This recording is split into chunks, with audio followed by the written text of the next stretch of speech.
Welcome to Art Murmur and Guftgu. We're very happy and a little bit sad to start off on, the grand finale of this trilogy series with Art Murmur and Guftgu, with our theme today being navigating global audiences in publishing. Just to give you a little idea about, what the program is about. Art South Asia project, which is here through Mala, who's on the screen, and Offset Projects, which is me right here. We're really happy to kind of bring this series to highlight contemporary publishing in the field of modern and contemporary South Asian visual and applied arts. Uh, the idea was to bring perspectives from experts in the field and for this program to throw light on new practices and solidarities through printed matter in the region. We've been really, we've had the great support of the Faizal Shabana Foundation and QissaGoi through the entirety of this project for the three conversations that we're having with you here on Zoom, and also for a follow-up publication that's going to be coming out soon. It's going to be online, and we'll tell you more about that as we go into this conversation. The program has been curated and put together by Mala and me. We're very excited to share different kinds of practices, different kinds of systems of working within publication spaces, with artists, with publishers, and um, trying to figure ways in which different formats of publishing and distribution can be more effective globally. Um, I'll tell you a little bit about Offset Projects, which is a publishing house, a library, a bookstore, a curatorial initiative, and we've been working with contemporary practices in photography through experience-led formats. Our larger focus has been on looking at bookmaking practices as well. The initiative exists within the form of a fluid collective. We invite collaborators to play and experiment and dismantle everything that we create every few, months and years. And the idea is to foster collaboration, create exhibitions, and work with artist talks, workshops, residencies, reading rooms, and decentralized formats of publishing. Our primary function has been on encouraging and platforming the evolving visual language in South Asia and beyond. We believe that storytelling is at the heart of human creative energy and would like to make a space for collective engagement, meaningful critique, and reflective inquiry. It is with the same vision, I think, that Mala and I kind of met, and we've been planning and ideating and re-ideating this program, with many partners, collaborators, thinkers. I'll let Mala take on from here and tell you a little bit about ASAP and also about our speakers today. Over to you, Mala. Thank you so much, Anshika. And it's so nice to have Saira and Sarasija here today. I feel like obviously Saira has worked with us in a little bit with ASAP and obviously is a very close friend of Noor. And Sarasija, we've managed to do a couple of things with you and Nihal, through Reliable Copy and through Home Sweet Home with Chanel. So it really feels like a lovely group of people who we've all worked together or partnered together in different ways over the last couple of years. So it's really nice to end our series, end this part of the series with this talk. I'm going to just introduce Art South Asia Project a little bit to those who don't already know what we do. We are a UK-based non-profit arts education and development platform. We were established in 2021. We support the infrastructure of modern and contemporary visual and applied arts in South Asia by facilitating and expanding regional and international networks of collaboration and research. We foster regional partnerships between the countries of Bangladesh, India, Nepal, Pakistan, and Sri Lanka. And working between South Asia and the UK, we offer grants and create opportunities for engagements through collaborative programs focused on research, archiving, and publications. And we also promote professional development through workshops, talks, symposia, and fellowships highlighting the narratives and histories of South Asian art. So Art Murmur times Guftgu very much comes under what we do, and I'm very happy to collaborate with Anshika on this. I'm going to introduce our wonderful speakers, and then I'm going to kick off with our first question. Just so everyone knows, it's going to be hopefully 45 to 50 minutes of conversation, and then we'll open up to the audience for your questions. So if you do have questions in the meantime, please do put them in the chat. If you think of them and you don't want to lose them, just make a note of them. So I'm going to start with Saira. Thank you so much for coming today, Saira. Saira Ansari is a writer, researcher, and editor. Stories, art history, sci-fi, grief, trees, rebels, publishing, the list, the list of words that come with you. She is also the director of research and publication at Misk Art Institute, Riyadh. Ansari has collaborated with artists and institutions across South Asia, Iran, and the Middle East, contributing to publications, curating exhibitions, and co-organizing Jadia Art Foundation's Focal Point Art Book Fair from 2018 to 2020. Her editorial work includes Bania Bedi, The Artist Who, and long-form essays on Lala Rukh and Fad Boki, amongst others. Her research focuses on Pakistani modernist Zubaydah Aka, with the latest work published by the Giacometti Foundation in Paris this year. Hi, Sarah. Thanks for being here. And now over to Sarasija. Sarasija Subramanian is an artist based in Bangalore, India, where she is also the editor of Reliable Copy, a publishing house and curatorial practice for works, projects, and writing by artists. Reliable Copy was founded in 2018 and publishes books and documents, curates exhibitions and screenings, undertakes research projects, and hosts a wide variety of public programming. It is represented by the artists Nihal Faizal and Sarasija Subramanian. I would just wanted to say I've been really excited, Sarasija, to see a lot of Reliable Copy everywhere recently. You were on the screen when Jivesh Bagchi talked about his practice at the Hayward Talk series for Kochi Biennale, and then I was very happy to see in the Barbican bookshop there's the Nilima Sheikh publication as well. So having owned your books, I'm really excited about your journey. It's really cool to be like, oh, there they are. And I'm sure we all own and get excited about your books. So this conversation and this whole series really came out from us trying to kind of show the importance of publications in South Asia, but also like bring about what are the challenges and what are the difficulties, but also the opportunities that by collaboration we can work together and kind of try and work through. And I think when we were talking earlier, we were saying this could be a therapy session. This could be in any way. So I'm going to just kick off with my first question, which you guys can both answer in any order. Why do we need an art book today? And where do you think the art book sits within the South Asian and wider art world ecosystem? Right. I'm going to let Sarasija take this one because they're working directly at publishing them, and then I do things with them later.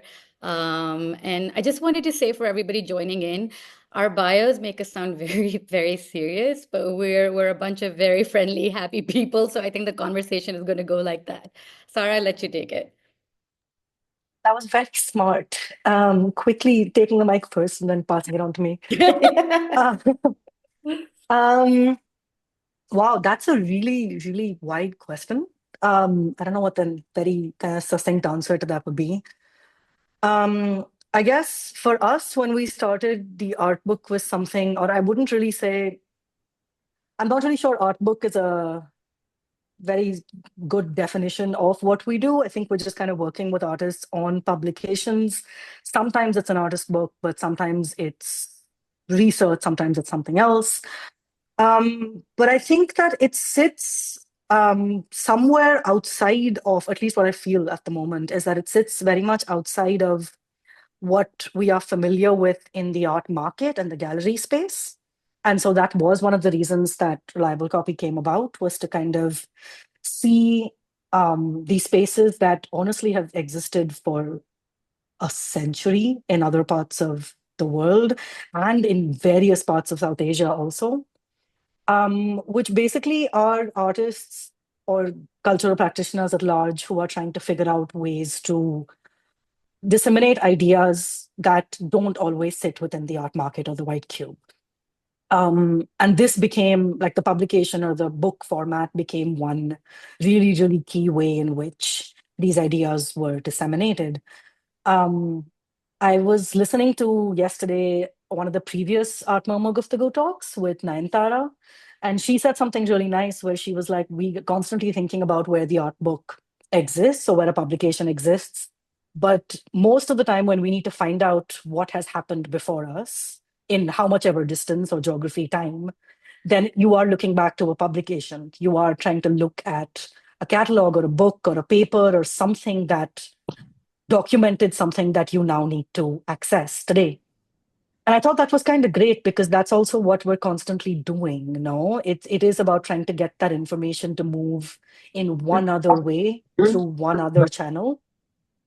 And I guess that is where it sits. It sits in another space of circulation and distribution, and another way in which an idea can be presented or packaged.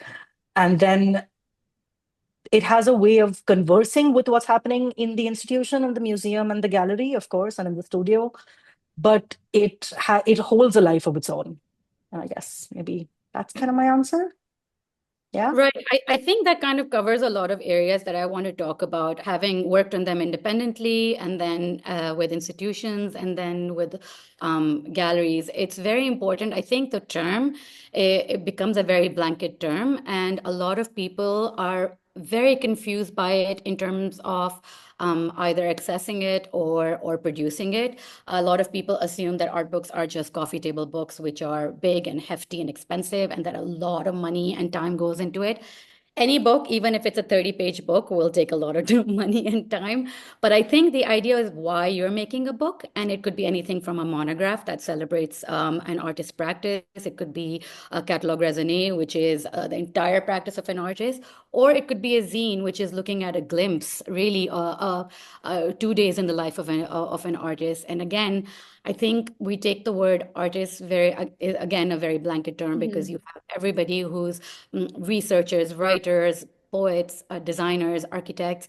More and more in the art publication realm, we are seeing designers and architects come in because they realize that the discourse can be expanded, and how do we talk about conceptual frameworks of things. And I think while I work with an institution, the idea is to produce a book geared with the audience in mind, which is, and it becomes an educational tool. When you become an indie publisher, it's platforming people who might not have resources Yeah. or access. How are you doing? And Oh. Nashmia, you need to mute yourself. And for an artist, sometimes it just becomes another way of producing artwork. So it's not necessarily oriented towards an audience or sales, but just an expression of their work. So like a million meanings, really. Yeah. Can I? Yeah, please go. I'm gonna quickly just, I mean, just this whole conversation around what the art book is such a it's such a wide space. And I remember I was just immediately taken back, Sarsija, to our Guftgu conversation during the pandemic, where we had a whole discussion about at which point do you call it the art book? Do you call it the artist book? Do you call it the catalog? Do you call it the research paper? I mean, there's so many different ways of kind of approaching the book. Let's just say, keep it to the book. And I'm just wondering, in a way of, trying to come back towards the distribution, the global access point of view. What kind of shifts happen when you're thinking about the same book but placed into different contexts? A catalog can also be a particular manifestation of what an artist desires for a book, and a research project is also an artistic practice in some ways. I feel like we're also in that time right now where which is the interesting part about it, liberating maybe or maybe not, I don't know, where they're all kind of the same thing and they're all different.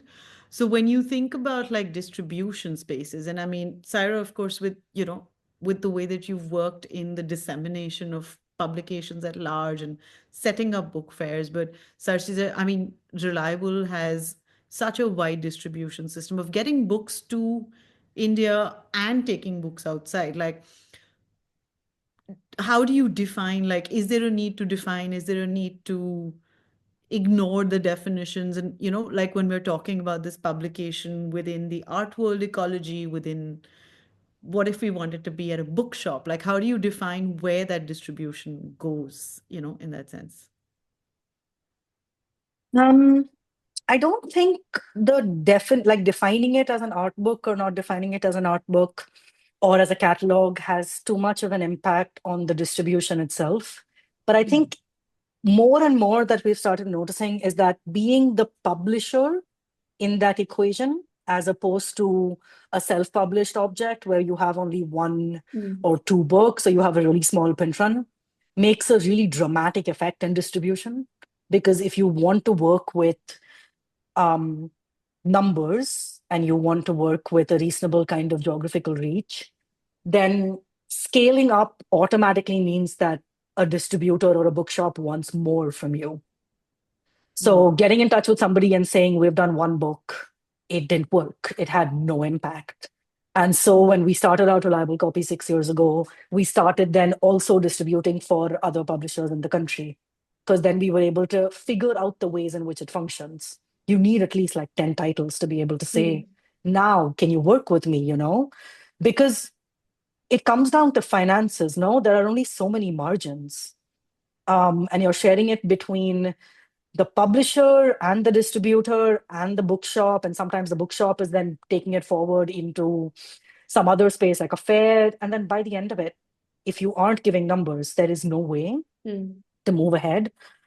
So I feel like the definition as such is about how you define the larger practice. If you can kind of sell the larger practice and pitch the larger practice as something that's consistent, then it's easier to get into a distribution network than kind of trying to, like, even for us, like Anshika said, we've started now bringing books from other publishers from other parts of the world. And it's easier for us to pitch them to an audience if we say that we represent this publisher. And over 10 years, they have done these publications. So there's some context, like there's some sense of where it's sitting. Because global audiences, I mean, it's really hard for us to gauge. Sometimes there are things that we've done that are hyper local, that have done phenomenally in other countries. And it's really hard to have guessed that. But it only happens because of some sense of familiarity.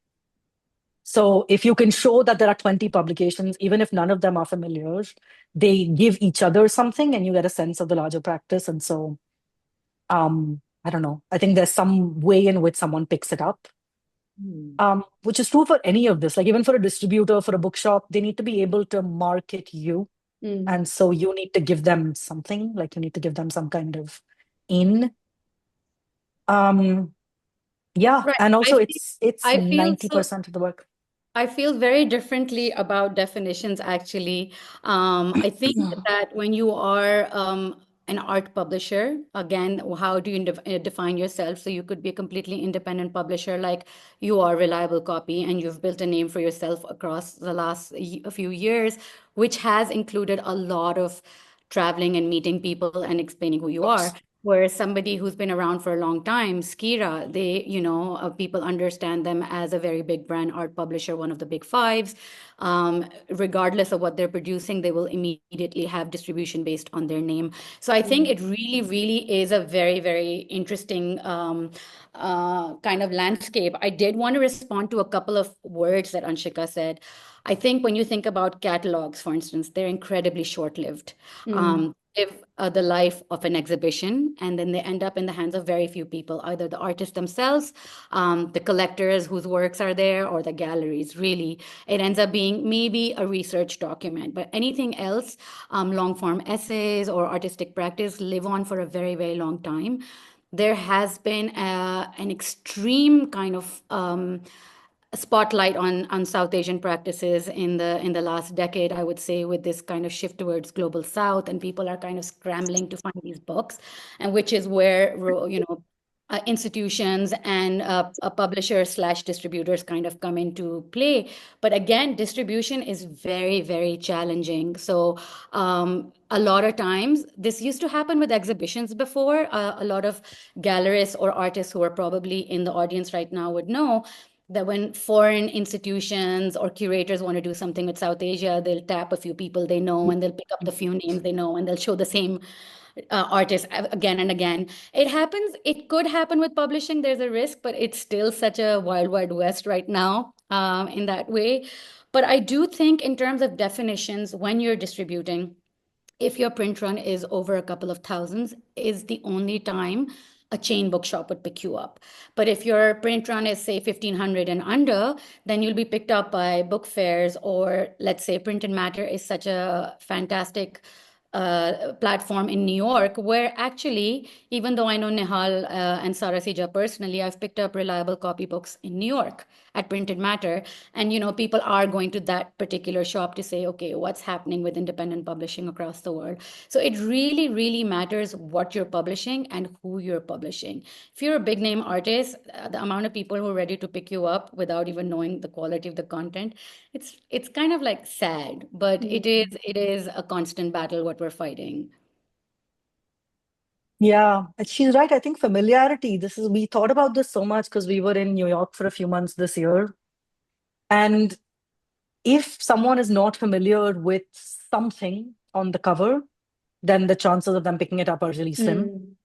But that translates to everything. Like in a gallery, there's an exhibition. If you're not familiar with the artist, you don't go. You have to be familiar with something to kind of get you in the door. And that part of it is basically 90% of the job, is to kind of say that if you're not familiar with the artist, are you at least familiar with the publisher? Or Right. the subject, or the something, a couple of images inside the book. And is there something that then makes you pick it up? Is there some sense of, something? And I feel like that's everywhere. Like that's in India as well. Over here also, there are certain artists who we work with who are not from India or from other parts of the world. And those books are really, really hard to move here because there's no sense of familiarity with that person's practice. And so there isn't it's not even enough to spark the curiosity to pick up the book. So yeah, it is like 90% of the job. It's distribution is. I think, but that's also because I don't know if you want to go into the next question, Anshika, but I do have quite a few things to add to this. I think it's also very interesting when we started talking about this particular subject, publishing local for global. It's very interesting because it kind of pivots from time to time. Every few years, something happens when there is either a very hyper local focus or a hyper international focus. Pakistan, India, and a lot of other South Asian countries suffer from the star artist syndrome, right? And so a lot of focus ends up going into those books, which is fine. But the problem is they end up being incredibly expensive books. And what happens is that a lot of younger artists do not even consider that as a platform to publish.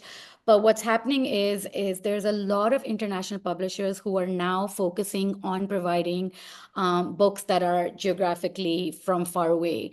And they're really, really wonderful people out there who can do this. And the way to go about it is to make the right connections, not look for the same names again and again, and to partner with a publisher. For instance, Bookwork sitting in London has done a lot of incredible work with South Asian artists. And then, you see that they have great distribution, both organic and then in terms of online and distributors. It makes a lot of difference. There's a lot of research that should be done in where you're publishing and how you're publishing. If you're self-publishing, then you have to know, even it's in the fiction world and non-fiction world also. It totally lies on your own outreach, on your social media, on your connections, on you taking your book, like holding a thadda in your hands and walking from shop to shop to shop to shop, or finding yourself. So if you're a one-off publisher, you mentioned Anshika, there's a few people who publish one or two books. Art book fairs end up being such a wonderful platform. That is how actually Nihal and I first formed our relationship when I used to do Focal Point. I had met him elsewhere, actually Sharjah Film Platform, and he said he had these books. And I said, well, we're setting up an art book fair. It was totally organic.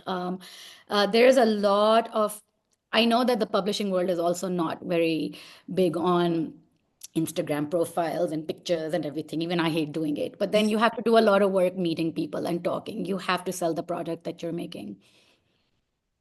No, actually, I was just thinking about the same thing that you were saying, Sarah, and it kind of made me think about it, something that Nayantara and Yogesh spoke about very briefly in their talk as well, which is the idea of, I mean, we know it happens more in literary publications, but this idea of you having a publication that you've made, and then, maybe you go to an art book fair, maybe you go to Frankfurt, maybe you go to Focal, like anywhere, but then there are also publishers who are present over there who say, okay, we'd like to do either a translated version of what you have, but I don't only mean translations, I also mean like sometimes they take the publishing rights for the same book in For like, different region. Yeah. yeah, so like let's say if I have, and I'm just thinking aloud about it because apart from this practice, my other practice has been, working with publishers where I was working with them on different books. And I knew the chaos that used to happen right before Frankfurt because everybody needed dummies in place that would just give a small glimpse of what this book is going to look like so that there would be a different publisher in Germany, a different publisher in Denmark, someone in the States. And so you've made that one book, but it now lives in different places with different formats of publication, and we're in the midst of a process of doing that at Offset with like a publisher in Mexico and a publisher in the UK. But again, like I got to meet them through photography and within the art book space. I'm just wondering how much of that is possible maybe, or does that even happen? Because it's already fairly niche compared to a literary publication space, and just looking at it as a different way of kind of maybe looking at distribution, maybe, but just kind of thinking around that. I don't know, Sarasija, if that's something that you guys have ever thought of at Reliable or not, or Saira, if you've worked on projects where something like that has happened. Uh, but I just wanted to, before we shift gears and go into a different direction, I wanted to kind of.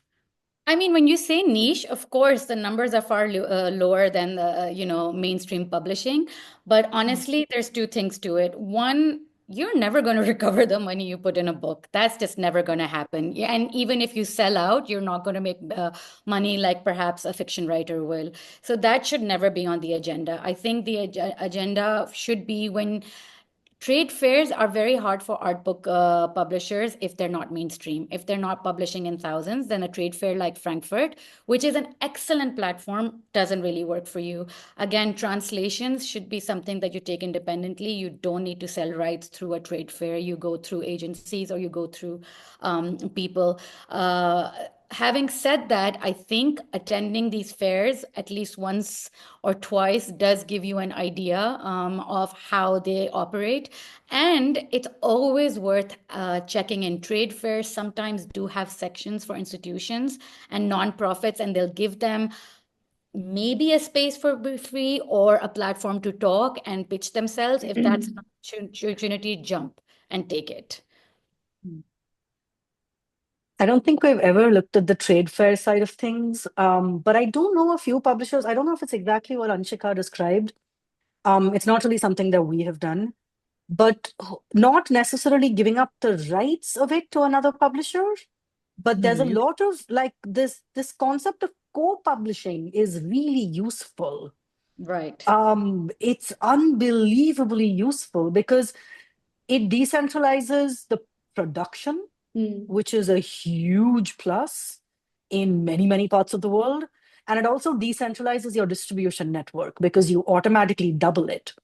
And I think that's a route that we have taken a few times, and a lot of other people we know are doing it. I mean, I know certain publishers who only do co-publishing, like they don't do anything which is just theirs.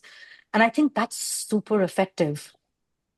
Because I was, Anshika was right. I was thinking about something that Yogesh said, that Abdul said in the previous this thing where he was saying that sometimes you're making books for other bookmakers. Like you're literally just doing it. That is your audience. The next publisher is your audience. And that's kind of where co-publishing comes in. And that's where the art fair and the platform comes in, because it's those kind of relationships that double the way that distribution functions or that reach functions.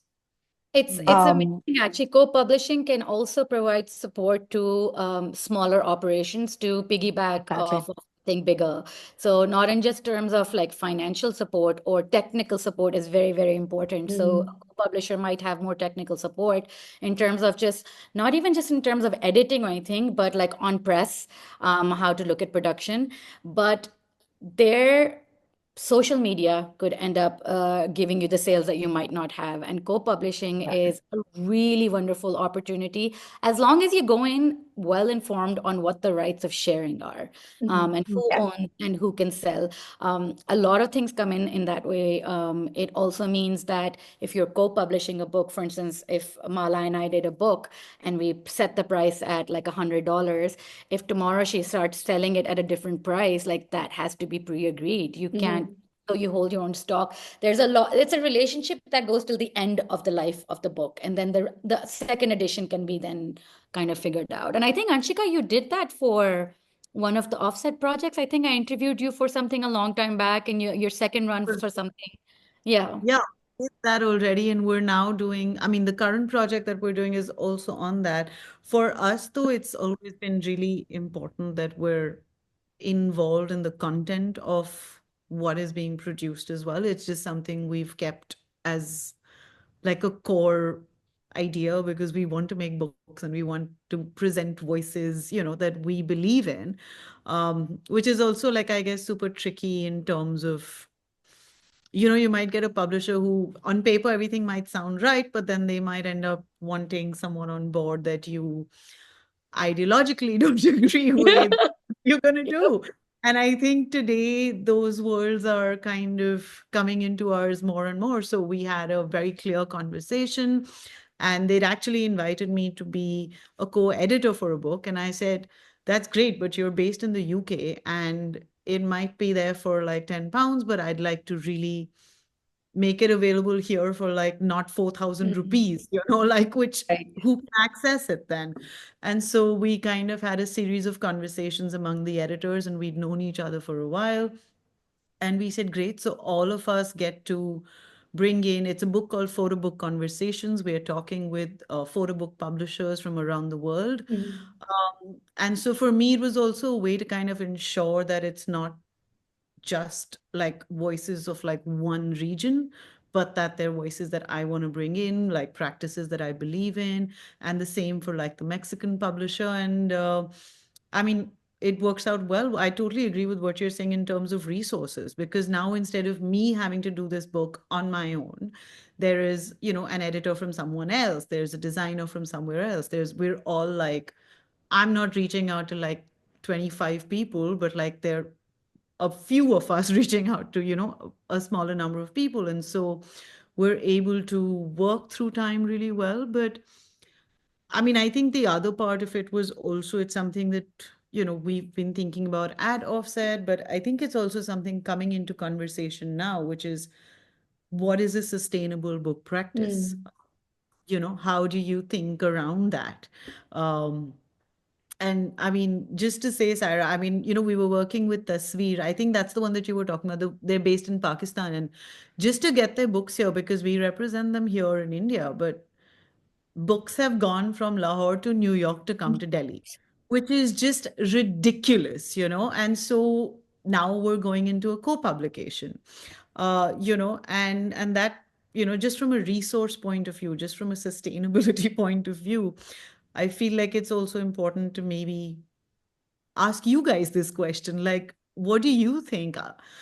Is sustain? I mean, I had a very interesting chat with a Swiss publisher once. I was, visiting them, and I asked them the same thing. I said, how do you make it sustainable? And I mean, this lady just looked at me and she said, bookmaking is not sustainable. What are you talking about? Like, and I mean, admittedly, I was really just at the beginning of this, and I said, but something has to work, like we can't just do this. But I mean, I'd love to know what you guys think about, like, can bookmaking be sustainable? Is it possible, to reimagine this? I feel like Saira has a more positive answer than I do. No, I think that's I beaming right jump now. in and I Sarah, talk like, about, yes. I'm going to let you take this, Sarasija, because I have both a positive and a negative side to it. I'll let, it's like, I'll let you take this first. I have no idea. We have literally tried 20 things over the past 6 years. At one point, Hal and I were literally rewriting what we were every 6 months because we were just like, oh no, maybe this is a better idea. Oh no, maybe this is what we actually do. So I don't know. I have a feeling, at least for us, what has sustained us as long as we have survived now and whatever we can see in the future is that it's not one route. I don't think there's like one stream of revenue or one stream of funding or one way of distribution or even one kind of book that is going to finally make it sustainable.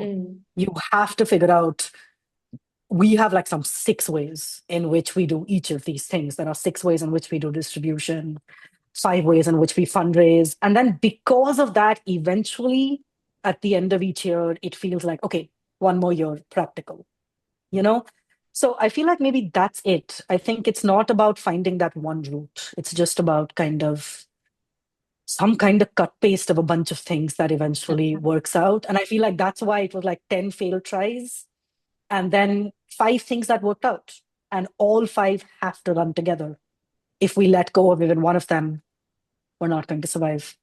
So, yeah. Would My you positive are. side is wah, wah, wah, wah. I was like, That's this why is you should a have started. That's what, reality No. hit. You know? right? Fine. No, there's different ways to look at it. As an independent publisher, it is extremely tough. Things are, when you're looking at distribution, it's extremely tough.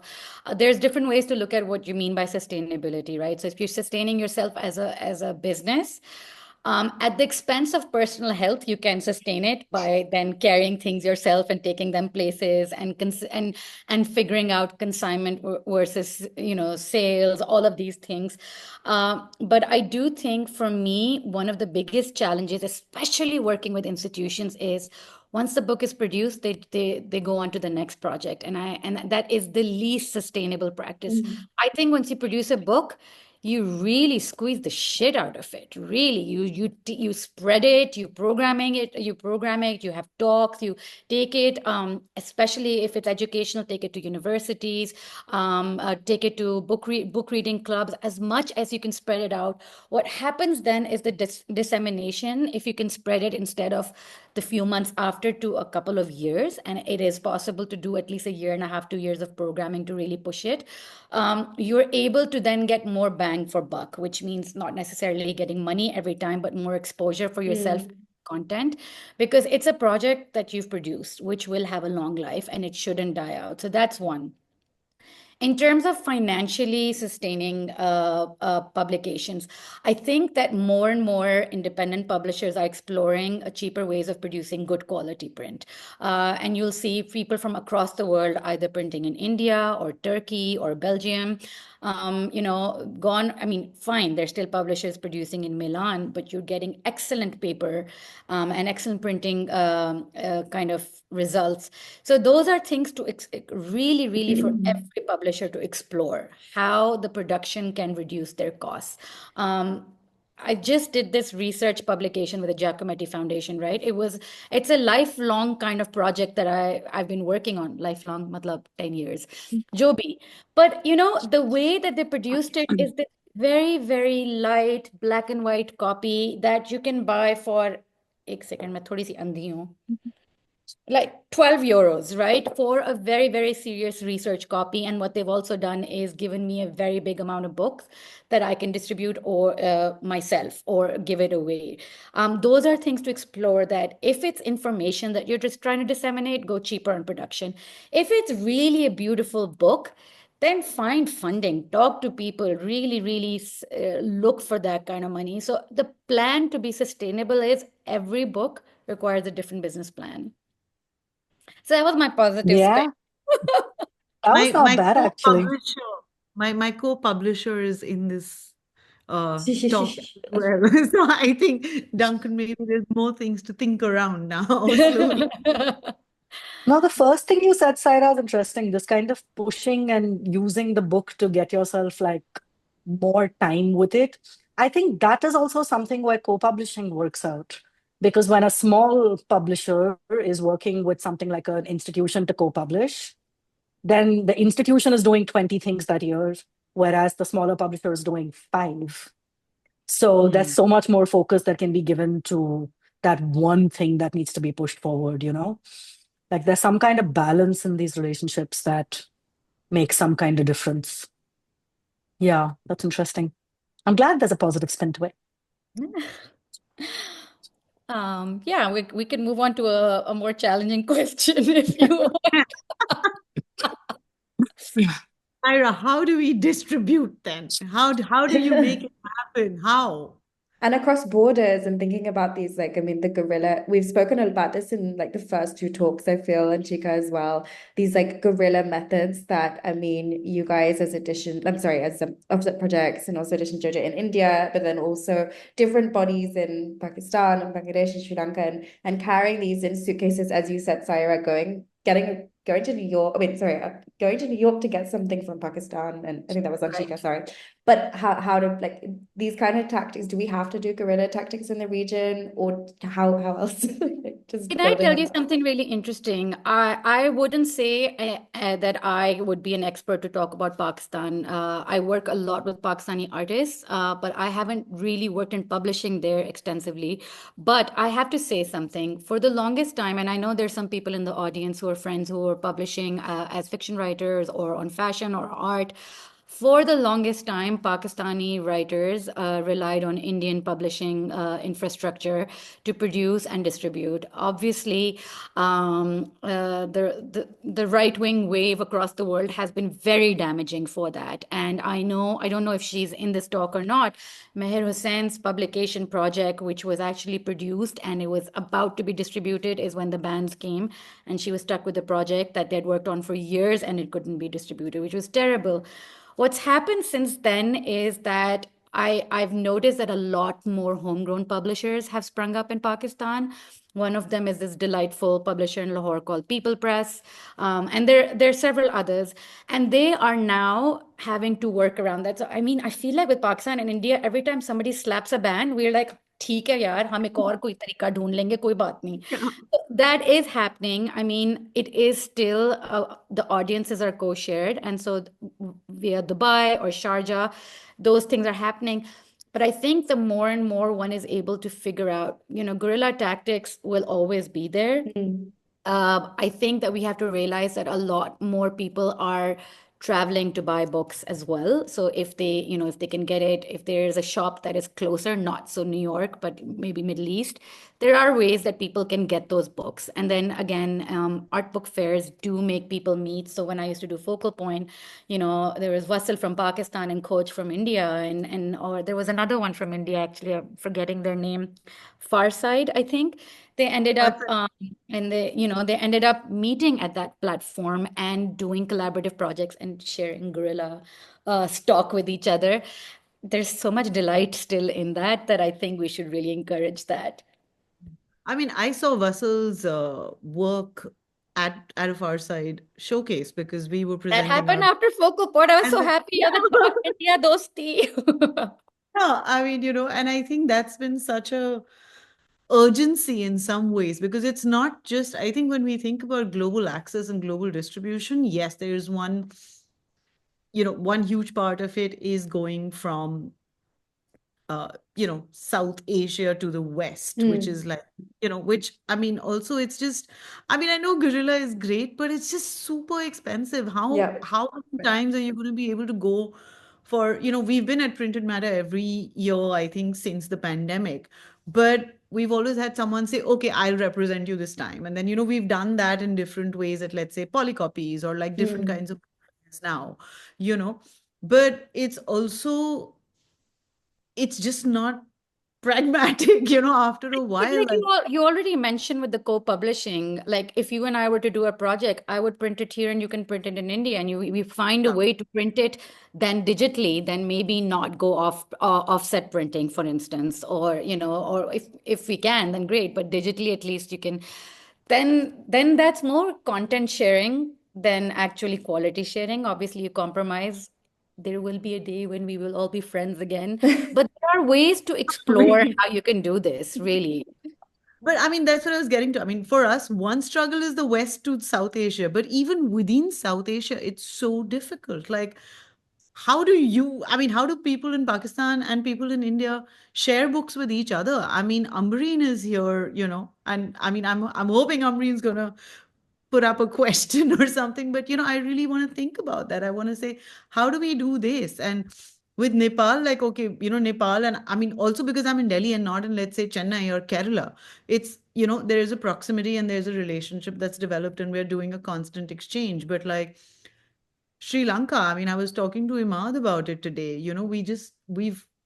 We have all the raking, leaves titles, we have this, but it's just like you're waiting for that one person to come here or go there because it's still I mean, just Columboscope is such a it's fantastic printed into platform your where I know hands. that quite a few Pakistani curators and writers, I know Aziz Sohail has published some stuff with the Columboscope. Again, as long as the art world platforms continue to invite us, is how art publishing in the region can happen. Like, lots of piggybackings. Sarasija, please jump in. I don't want to hog it, but really, honestly, I do think that the Nepal Public Library project is incredible. Columboscope is incredible. We don't have to look towards like India Art Fair. We can look No. at something smaller, and they keep inviting. And as long as they keep inviting, then, those are the ways to go about it. Unfortunately, the regional politics are extremely volatile. It is not possible to have anything on a large scale that doesn't include confiscation or banning. Absolutely. No, I just agree with everything. I don't have a particular, but I do think that the Middle East plays an unbelievably important role. And I think Saira has been a part of that really important role for a while now as well, because that makes, I mean, it's not the same distance as going all the way to the West. And it also, Yeah. the solidarities between the Middle East and South Asia are quite strong. It is there in the UK as well, but in the Middle East, it's there to a very great extent because I think a lot of the artists also continue to show there very frequently. So it's also exhibition and programming of other kinds that's constantly happening. But the And so I think, diaspora is massive. You have an no, it's audience in the huge. Middle East, in Sharjah and Exactly. you already have an audience sitting there buying. Yeah, it's built in. Like I think we have had, like Reliable Copy has had an audience in the Middle East, like one book in, and everywhere else it would have taken years to kind of develop, So yeah, I mean, I don't know. I think when everyone in other parts of the world, when they talk about South Asia as this one unit, it's really not. It's so much more complex. It's exponentially easier for us to distribute in Europe and UK and New York than get our books. I think we have almost no distribution in other countries in South Asia. It's bizarre. It's only when people come in, when they buy from here and they take it back. And now we know that a few homes have it and a few libraries have it, but otherwise, Southeast Asia is another world of itself. Oh boy. Just like With its own other, hornet's nest. That is a completely yeah, different planet for us at this point. it really is. There's been so much talk in the past two panels about language. And Southeast Asia, that's what it is. We keep talking about this English publishing being kind of democratic. Japan is just like, no. Images, please, because English is not going to work here. And then so. I mean, that's so true. We've had our biggest audiences and actually like the most distribution that we have of our books as offset is in Southeast Asia. We're in Singapore, we're in like Hong Kong, we're in Japan, we're Image in publishing. yeah, and it is such an equalizer in some ways, I think, because no one has to translate. But also think about like Tara Books. Tara Books is really doing that Very, very well. Incredible. phenomenally. Right. I'm always fangirling that publishing house because not only did they figure out ways to kind of think about local systems, but I mean, they have designers from Japan that are constantly, coming in. They have a They're fantastic. co-publishing with a lot of institutions in the Middle East also. But I Mm. think, I know we're at the end of this talk and we're taking public questions, but I really do want to say one thing that we talked about when we first said we're going to have this talk and that didn't come up. We shouldn't always be thinking about the global audience. I think, Mm. one, okay, it's hyper local. You've made it in Bangalore, you made it in Lahore, or, it's very important within the networks also to spread within. Right now, we don't have a very broad representation of South Asia. We only have India and Pakistan here really to be talking about that. I think a lot of publishers in Pakistan, they start with their city and then they start looking outward, primarily because there's no infrastructure to go around Pakistan unless you take it yourself. That is very, very important to actually find some kind of, would be your cheapest distribution and probably result in sales. It will require a lot of work. India is really, really big, but we realized when I was doing the Bani Abadi book that when Mm. we signed on for international distribution, you have Thames and Hudson and DAP and all of these people. They say, oh, we distribute in India. You know where they distribute? Like three cities, Delhi, Bombay, and Calcutta. And then Mm. that's India distribution. That's really not India distribution at all. So we need to maybe figure out what our region, beyond global and local, what the regional is. Oh, regionally, Yeah, your own country. yeah. Um, Yeah, that's also actually quite tricky because in India, a lot of independent bookshops and a kind of independent publishing space has now begun to exist. So there is a reasonable amount of space where it moves and where it kind of exists, but it's entirely personal relationships. Like there's no distributor to go to. And Mm. we've also been having a very hard time. A lot of the publishers who we want to be able to distribute here have signed on with someone like DAP for global distribution. And And then so they can't send it directly here, but DAP is never going to send it here either. Oh my God, So but by the even with end of it, people, it just doesn't come. no, but even with DAP, sorry to say, if you are a very big publisher, you'll be in every museum shop in the world. But if you're not, even if you're on DAP, you might not have that kind of No, distribution. So exactly. No, ladies and because it gentlemen, global is just a kind of the lesson is that you do it yourself. exactly. You just do it yourself. Exactly. Yeah, yeah. well, So that's quite an inspiring note to take away from this, Saira.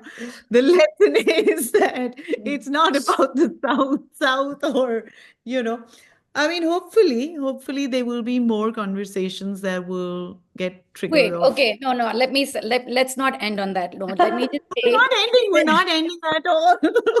we'll just say that there's a lot of people with good, with good networks, and we might not always have the capacity to help you out, but like, okay, some of the people in the audience are getting to know me and Sarasija and Anshika and Mala. Reach out, like, ask. We might not always be able to help, but we might be at some times, like if we can help 10 out of 100, why not? Or connect you to the Mm. place, or put you up in which, if I'm doing I just got done doing an art book fair. So, like literally finished a day before in Riyadh, or, Sarasija has, they're doing distribution reliable copy. There could be avenues where you fit in and we could have a conversation. It's important to reach out. Mm. This is one of the things that we were talking about most at the Riyadh fair this time, which we were at last month, not the one that she's talking about, another one, which was that within the publishing world, there's surprisingly little competition because there's really not very much that you're competing for. So everyone's constantly just trying to work together. Like the solidarities are a It's lot amazing. more. Yeah, Yeah. it's phenomenal. Yeah. And it's very leveling also because everyone's really dealing with the same issue. And Yeah. so, yeah, Saira's right. If anyone can help anyone else in any manner, it's just, It's way um, friendlier than the art world, way it's friendlier. exactly, it's way friendlier than the art world. Exactly. It's really, really kind of warm and fuzzy in comparison. So, No, and I mean, one of our hopes when, when Mala and I were ideating around this program was to see if we can, over a little period of time, and we will, you know, hound you guys again maybe, but try and think about ways in which we can centralize, Mm. we start with the people who are speakers right now, and just make it an open access and say, can we Right. think about it together? It's something that with Nepal Picture Library and with us, we've been working with them kind of now for the last 5 years. We've constantly been having that conversation to say, hey, like we've got three publications of ours now. They've got like like two big publications and three, four smaller publications as well. Like, can we just bung it all up and like send one package somewhere, like, and think about like centralizing that entire system, and Sarsija, like you said, if you have one book or two books, no one's really going to be able to do Yep. anything else for you. But if you have 30 titles, maybe it can all become a different kind of a collective fluid into Right. entity of its own. And then Saira will do a fantastic book fair in like a different place. We'll just all like send our books there, and like, I mean, it is about like rethinking and reimagining I maybe. think centralizing this would be a very good idea because, when you think about mass paperback distribution, India doesn't suffer from it, Pakistan doesn't suffer, none of these countries do. I think that if we bring more and more people into producing these books, that they will, the fight to find avenues will increase, we'll have more voices, and perhaps that is the way to go rather than, collectivity is the answer here. No, that sounds really nice. And I mean, also, sorry, we don't want to hog up all the time, but if anyone has Yeah, questions, there's you so want many to, friends in the audience. People ask or say Please hi. ask. I mean, no pressure, guys. you Totally, know, lots of pressure. total pressure, go for it.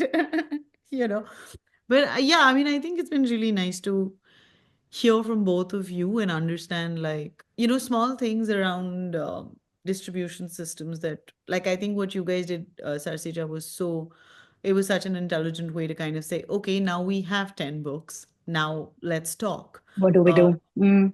yeah, and I think that changes the entire nature of that conversation. I mean, I remember when we were when Mala and I met, actually, we were in London, and like a lot of people came for this book launch that someone was hosting us for a book launch, and they ran a bookshop, and they said, we really love this book, but it will never be able to sell at our bookshop. And I was like, is it a terrible book? Because you're also saying you really love it. So what's the problem? And I mean, and they kind of put it in a very real way, because they said, like, I think people are still trying to figure out what is South Asia and, all of that. And then you don't have, like, we have 10 artists, neither of them is like, it's not like all of them is one country, it's not like all of them is one issue, and it's not like one of them is like super known. So it was like, we have 10 artists that are unknown from like a place that we don't know much about. uh how am I supposed to sell this? Who is my pitch? Like, what is my pitch over here? And I mean, it was an interesting point, and we said, I think, I really think one of the things that we don't give enough time to is negotiation. Distributors and booksellers can be talked into keeping your book. A lot of times they're coming from a safe space because they don't want to lose money. But if you're doing consignments, for instance, if they're not putting in hard cash and you're doing consignments, that's one way to explore it. And also, this ghetto of South Asian term is just, it's very problematic in terms of, it's great when you want to, when you highlight areas that haven't received attention or funding. But when it's in terms of producing content, none of these artists are sitting and thinking, I'm a South Asian, which is why I No. make this book. It's not like photography practices or poetry practices or writing about children's books. Your voices might be from a region, but they could speak to a huge audience, which is why it requires bravery and risk to like reach out to someone in Ukraine and saying, I think your audience would love this. Why not? It really, really means we stop catering to a South Asian audience, because I think that's low-hanging fruit if we really not necessarily low-hanging fruit again, बहुत positive spin है कि सब खरीद लेंगे किताबें, but I think that we need to be more risky and not position the content only for that. And I No, think, Yeah, oh, define sorry. it in a few different manners. I mean, if one definition of the book didn't work, then try a different definition. Really, like, I mean, it's not even like this one, if the one place reacted this way, that doesn't mean the next five are going to react the same way either.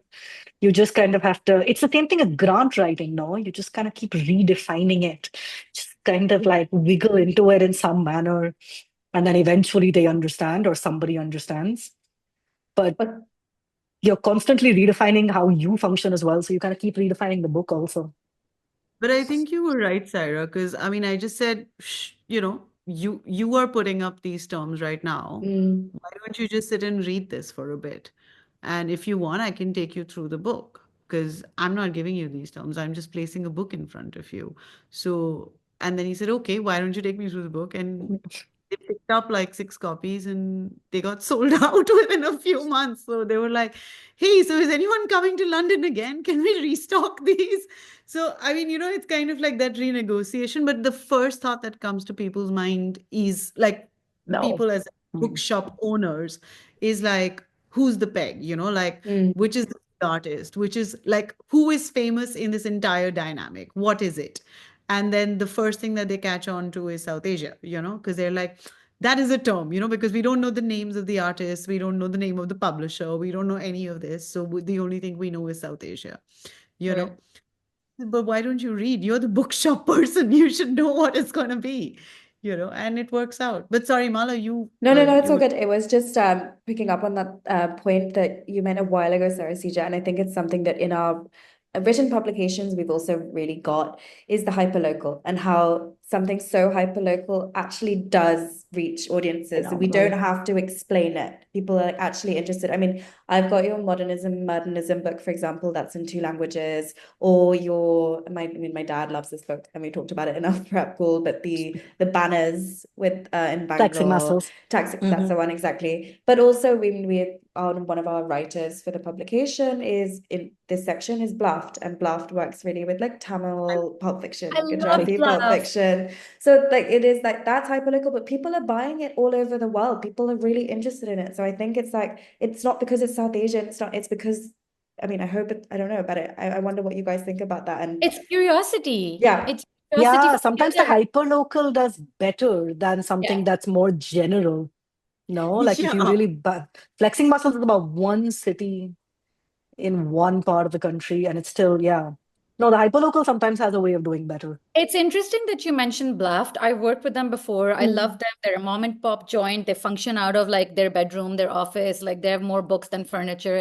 But they found a really interesting way. And I know that this is not everybody's favorite term, but they're print on demand. They found a really good quality print on demand in the US.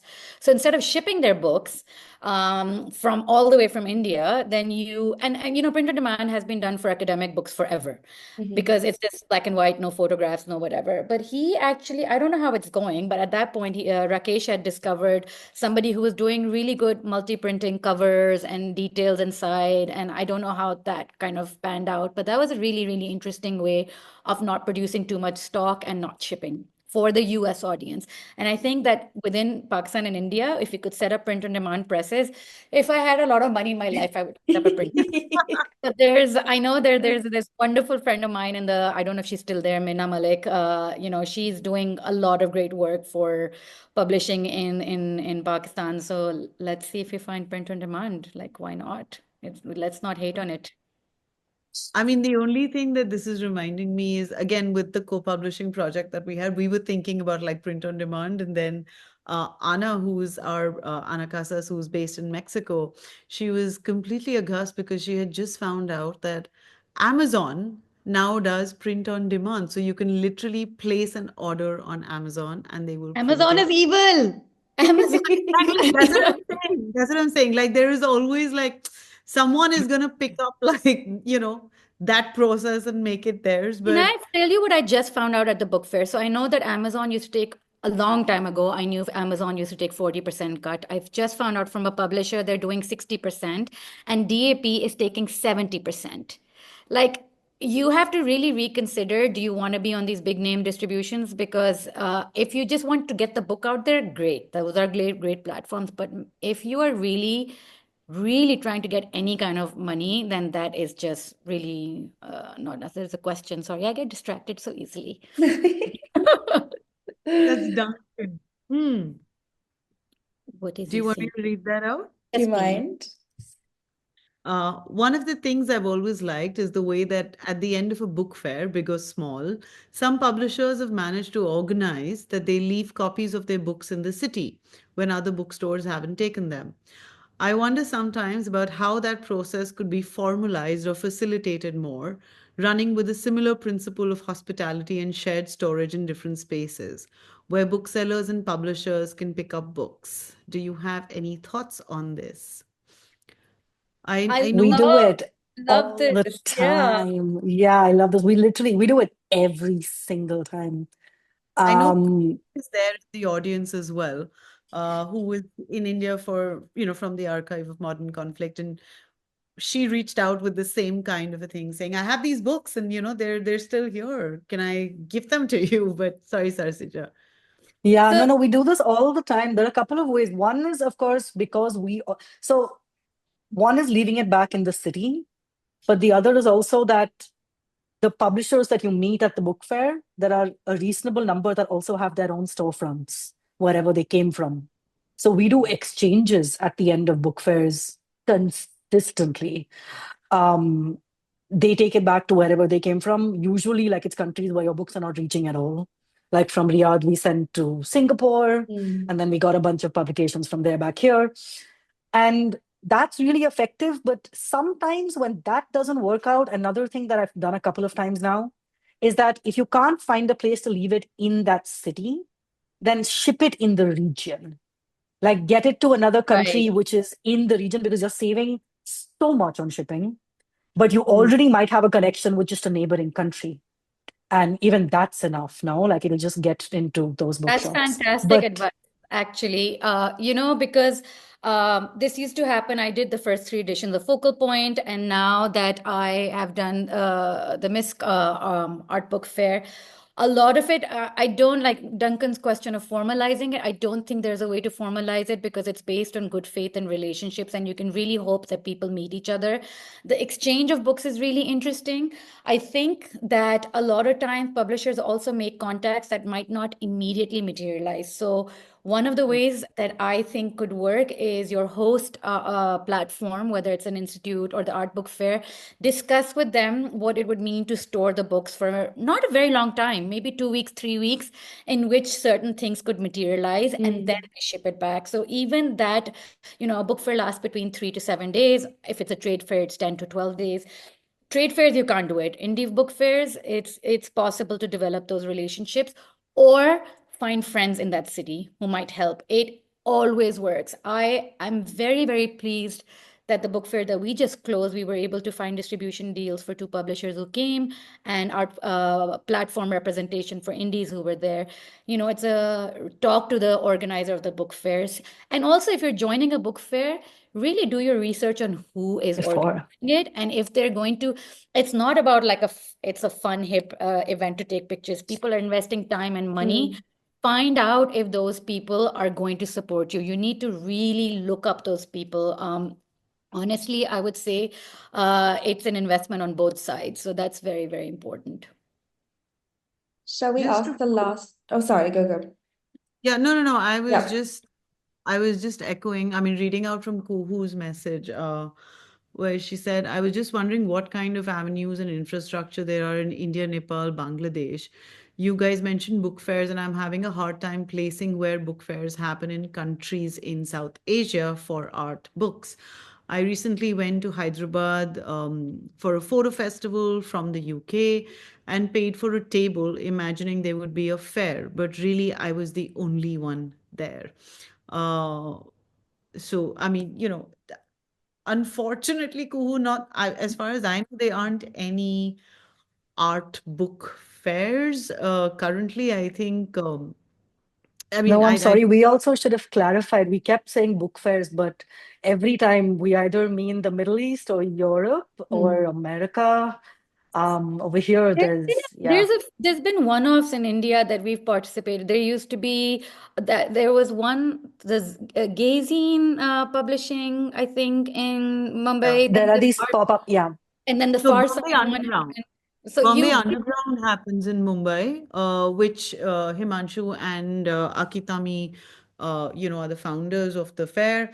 But it's a very democratic space in terms of like this is the space. Come with your books. You have this table, and then you kind of when it gets done, you kind of maybe leave. maybe we need to have a talk about this or a workshop on to set up indie art book fairs. I think that would be a very useful thing to I do. think you have a lot of people ready to start this off. I think the problem is the funding Yeah, to yeah. No, but with art book fairs, find like 10 tables and find like a garden in somebody's house and set it up as long as you're like responsible and not doing it as a party. Because yeah. again, like I said, it doesn't need to be a fancy setup. It just needs to be something that's sustainable. Right, right. No, I think that's a really good idea and it's something really important. We've been working on something, but I don't know if it's going to manifest, so I can't say anything right now. I do like Ambreen's Ah. comment about what are some of the ways that it moved. That you could recommend introducing publishing to the curriculum for undergraduate and graduate students. I think that art education in South Asia is has such a strong platform with the universities, both formal and informal, and a lot of creative hubs that are existing in these cities. That would be really great. And I think how you could potentially set up a curriculum would be to go about the organic way is to get in touch with people that you think could be useful, and then recommendations on probably a one semester program or at least a reading list or sharing of resources. That would be amazing. It's I have also many, many resources. Ambreen, if you write to me, I will send you PDF like after PDF. Same. Also, just to add to that, Amreen, it's always great to just reach out to publishers and ask them for library copies for universities, for schools. Um, Actually, the Guftgu book was never meant to be a book for sale. Our first entire edition was just to distribute in schools and colleges. And our only criteria was we'll give you the book for free, we'll send it over.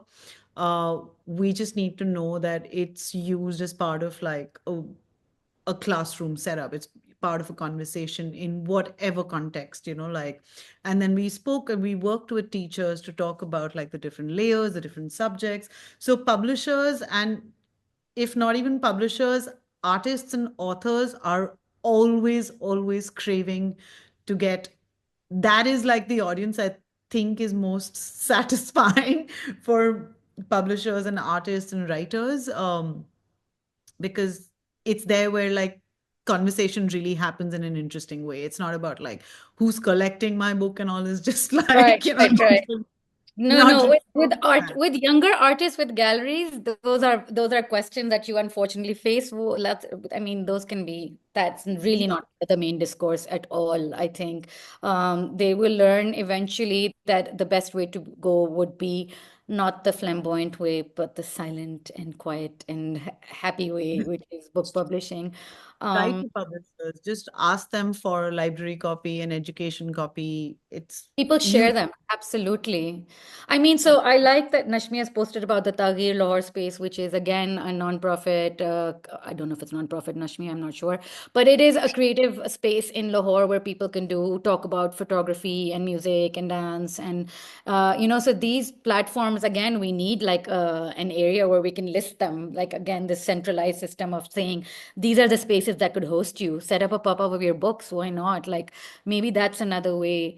Um, yeah, I think there's also a question about ebooks, which is something that we're exploring now at Misk. But again, with us, so much of the agenda is outreach towards youth and getting dissemination is such a big part, which is why ebooks do make a sense for the content.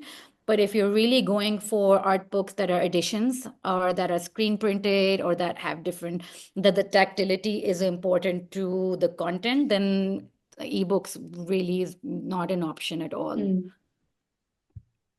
Yeah, it's So not And really a space I've understood that much either, actually. I don't think we've ever I mean, we've done one project that was online, like it's a downloadable folder of images, but there's a certain kind of time that we've spent in trying to figure out how a physical book moves. And I feel like now all of Oh, Oops, she's Frozen. she'll just come back. this is what happens when you talk about ebooks, okay? The A French people glitch. start glitching. Yeah. Uh, But um, I Oh. mean, just to add a little bit to what you guys were saying about like set up a book, the time has been Sorry, there. Sarasija, are you back? Maybe no, she's you'll glitching. mention. We've said I'm sorry. oh, you're back. There Come you go. back. That's great. I also don't know where I got cut off, but basically we haven't spent too much time looking at ebooks. So I don't really know. Like I Yeah, don't have a specific kind of everything has been very physical book oriented and seeing how the physical book moves and how you can distribute that. And yeah, And there's so much beauty in that. There's so much joy in producing this. Like I think Mala, I think Mala, it was you who said earlier that publishers are producing for publishers. I don't know which one of you said it, but it's true. Okay, Anshika said it. There is so much joy in producing books that most of the people in publishing, are either crazy or have generational wealth. And I think that I belong to the crazy one because I have no wealth. yeah. I think the crazy is the one that actually I think sustains the entire thing eventually. You know, because you need that madness to be there for sure. And I think Great. But that's a really, oh, sorry. no, I That's just wanted to add another thing, yeah. like, just a small idea of like how do you make books function? Like, and it's a completely off tangent thing. It's again, sorry, back to like looking at photography specific, but I'm associated with this photo festival that happens in Cambodia every year, and I mean, it's a festival, so like you have photographers. It's an Asia Pacific focused festival on participation. And so this time around, what we're actually doing, and the call, I mean, we're still in the midst of the open call, is to say that we are going to be there. If you are visiting the festival, like, can you carry a book that you want to share with other people who are at the festival? So it's a library that we're building, a library that is made by like authors and publishers themselves, and it's a library that you come together to create together at during these days. And so if I'm going from here, yes, I might carry my book, but I might also have someone from Kanpur who's written to me saying, hey, I want to share this thing that I made, can you carry this for me?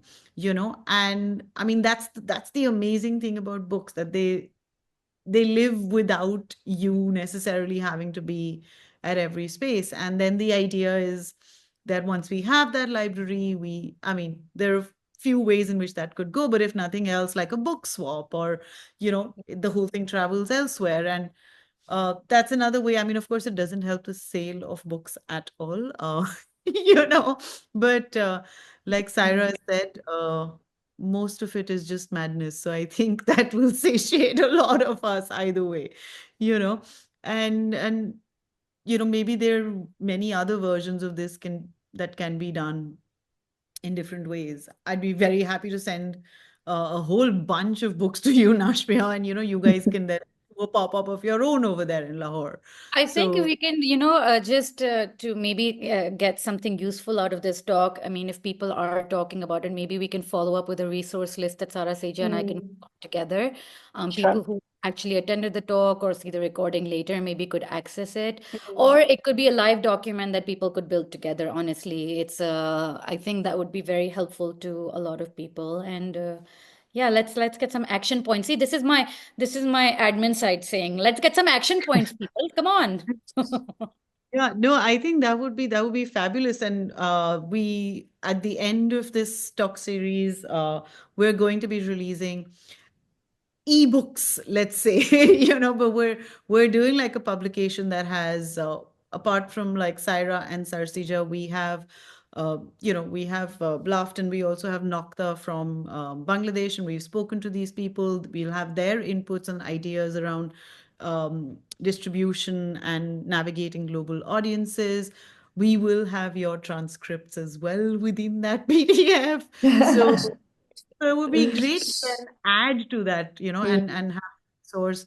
It'll be free to download on both ASAP and Offset websites, so that would be great if we can do that. I mean, I'm so thrilled Yeah, to hear. that sounds really good.